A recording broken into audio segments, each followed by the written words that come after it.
तो पहला पाठ अपने नेता राहुल गांधी को पढ़ाया है कि नहीं पढ़ाया है? तो ये जो कई चुनाव से खटाखट चल रहा था, उसका खटाखट का क्या होगा? शर्मनाक प्रयास नहीं हो सकता कि टॉयलेट पर भी टैक्स लगाने की बात चल रही थी। कांग्रेस के द्वारा जो होता रहा है वो जनता की आंखों में धूल झोंकने की बात रही है। खरगे साहब, कृपया करके आप देश से माफी मांगिए। खरगे साहब को बहुत ज्ञान आ गया है। कांग्रेस के सम्माननीय राष्ट्रीय अध्यक्ष को, और उस ज्ञान में उन्होंने बहुत महत्वपूर्ण चीजों को स्वीकार कर लिया है। उन्होंने कहा है कि वही गारंटी अनाउंस करिए जिसके लिए बजट हो, जिसके लिए फिनेंशियल प्रबंधन हो।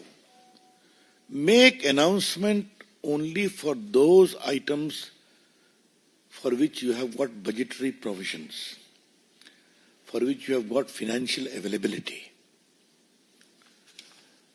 तो सुबह सुबह हम लोगों ने सुना तो हम लोग का एंटीना भी खुल गया। फिर एक मन में सवाल आया कि कांग्रेस के राष्ट्रीय अध्यक्ष ने जो इतना गुणी चिंतन दिया है, तो पहला पाठ अपने नेता राहुल गांधी को पढ़ाया है कि नहीं पढ़ाया है? The BJP would like to ask a very clear and categorical question from the esteemed Congress President, Shri Mallikarjun Kharge, that if today you are realizing that don't make reckless announcements, only make those for which there is financial provision and also in the budget. And has he given the first gyan to his leader Shri Rahul Gandhi? क्योंकि इससे बड़े गंभीर सवाल उठते हैं।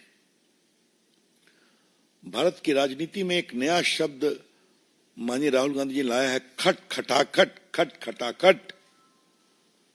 तो ये जो कई चुनाव से खटाखट चल रहा था, उसका खटाखट का क्या होगा? क्योंकि राहुल गांधी तो घोषणा करने में माहिर हैं, घोषणा करके चले आते हैं। आज मैं बीजेपी के राष्ट्रीय मंच से इस बात को कहना चाहूंगा, राहुल गांधी ने हिमाचल में क्या क्या घोषणा की थी, हम ये कर देंगे, हम वो कर देंगे, और आज ये स्थिति है कि मुख्यमंत्री कह रहे हैं मंत्रियों से, विधायकों से, भैया तनख्वाह जरा लेना बंद करो।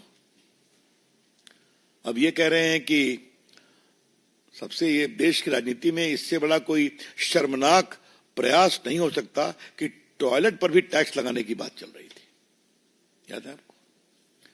जब हंगामा हुआ तो उनको वापस लेना पड़ा। क्या हाल है कर्नाटका का? मैं कर्नाटका पर काफी बोलना, मैं आऊंगा अभी। क्या हाल है तेलंगाना का? तो घोषणा करके शुद्ध भाषा में जनता को मूर्ख बना करके वोट लेना, और बाद में सब योजना घोषणा जमीन पर उतरी नहीं, कागज पर पड़ी रह गई। ये कांग्रेस का कोई आज का इतिहास नहीं है, मैं आपसे कहना चाहता हूं। कई अनुभवी पत्रकार यहां बैठे हैं। गरीबी हटाओ की घोषणा तो 71 में हुई थी ना? गरीबी हटी क्या? एक उनका रिकॉर्ड है, बस घोषणा करो, कोई पूछने वाला है नहीं। कर्नाटका की थोड़ी बात आपको हम बताना चाहते हैं। कर्नाटका में तो साहब कमाल है कि 5 गारंटी की घोषणा की थी। सभी परिवार के मुखिया को 2000 रुपया मासिक देंगे, सभी घरों को 200 यूनिट बिजली देंगे, स्नातक युवकों को 3000 रुपया देंगे पर मंथ, बेरोजगारी भत्ता, प्रति व्यक्ति प्रति माह 10 किलो चावल देंगे अन्य भाग्य में। अब क्या हो रहा है आपके सामने है। अब ये स्थिति है कि बस, जो फ्री बस देना था, उसको भी रिव्यू करने की बात हो रही है।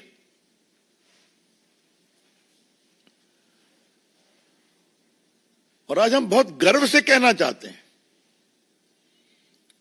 अगर हमने 11 करोड़ किसानों को साल में 6-6 हजार रुपया देने का वादा किया तो पीएम बटन दबाते हैं, उनके अकाउंट में जाता है। अगर हम 80 करोड़ लोगों को 5 किलो गेहूं चावल देते हैं तो पहुंचता है। अगर हमने कहा डिजिटल इंडिया तो डिजिटल इंडिया जमीन पे आया। अगर हमने कहा डिजिटल पेमेंट जमीन पर आया। इन्हीं सब प्रयासों, अगर मुद्रा योजना की बात की तो मुद्रा जमीन पे आया। इसी कारण से कई रिपोर्टों में आया कि भारत में गरीबी इतना कम हुई है। तो हम जो कहते हैं वो करके जमीन पर उतारते हैं। और हमारी सरकारों ने जो योजनाएं करी, चाहे वो लाडी लक्ष्मी योजना हो या बाकी हो, फिस्कल प्रूडेंस देखकर करते हैं, तभी वो जमीन पर उतरता है और चलता है। खटाखट नहीं होता। तो खरगे साहब, जो आपको इस उम्र में ये ज्ञान आया, तो इस ज्ञान के लिए आपका अभिनंदन। आप केंद्रीय मंत्री रहे हैं, प्रदेश में मंत्री रहे हैं, बड़े बड़े पदों पर आप रहे हैं, विपक्ष के नेता भी हैं। ये ज्ञान आपको थोड़ा पहले आना चाहिए था।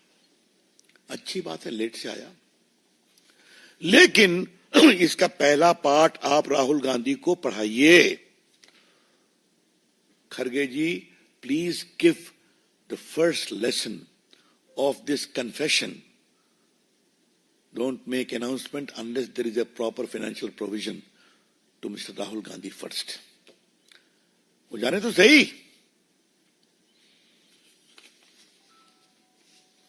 आज कांग्रेस पार्टी ने अपने अध्यक्ष के माध्यम से पहली बार स्वीकार किया है कि कांग्रेस के द्वारा जो होता रहा है वो जनता की आंखों में धूल झोंकने की बात रही है। क्या श्रीमान खरगे साहब माफी मांगेंगे जो तेलंगाना में हो रहा है, जो कर्नाटका में हो रहा है, जो हिमाचल प्रदेश में हो रहा है? और जिस तरह से तथाकथित इंडिया गठबंधन के लोग घोषणे का अंबार लगाने की बात कर रहे हैं महाराष्ट्र में, झारखंड में, ये क्या है? वहां भी वही होगा, जनता की आंखों में धूल झोंकने की बात होगी। तो कृपया करके आने वाले चुनाव में वहां की जनता भी समझे इस बात को कि आगे से ये उनके अध्यक्ष का वक्तव्य है, और वो जब घोषणा करें तो पहले पूछें इस घोषणा का आधार क्या है, बताओ, करोगे कि नहीं करोगे? या वही होगा जो हिमाचल, कर्नाटका और तेलंगाना में हो रहा है।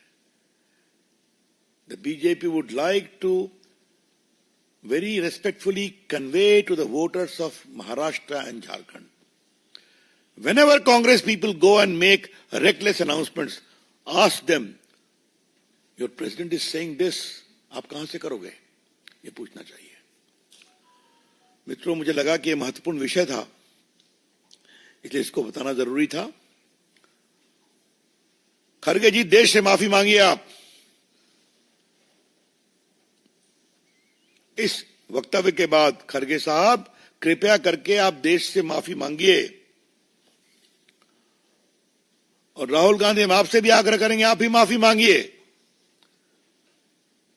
क्या तेलंगाना, क्या कर्नाटका और क्या हिमाचल, वहां की जनता की आंखों में आपने धूल झोंका, और हरियाणा के लोग समझ गए। और जलेबी के मैन्युफैक्चरिंग की बात बताई गई, फैक्ट्री में जलेबी बनेगी, उससे और भी समझ गए। तभी तो देखिए रिजल्ट हुआ ये। जब ये आपने स्वीकार किया है तो कांग्रेस की कलई खुली है, कांग्रेस की सच्चाई सामने आई है। मित्रों, ये मुझे पहली बात कहनी थी। हाँ, इसी में एक और पार्टी है, उनके एक और नेता हैं, आम आदमी पार्टी, केजरीवाल जी। क्योंकि ये दोनों एक साथ हैं, इसलिए मैं बोल रहा हूं, वरना नहीं बोलता मैं। वो तो सीधा घोषणा कर देते हैं। एक दिन एक पत्रकार ने मजाक में कहा कि वो x Indian revenue service officer हैं, तो अभी यही उनको कहना बचा है कि अगर हमारी सरकार आई तो हम इनकम टैक्स को माफ कर देंगे। यही तो बचा हुआ है, बाकी तो सब करते ही रहते हैं। वो उनको भी समझना चाहिए, देखिए क्या है और दिल्ली की हालत क्या है।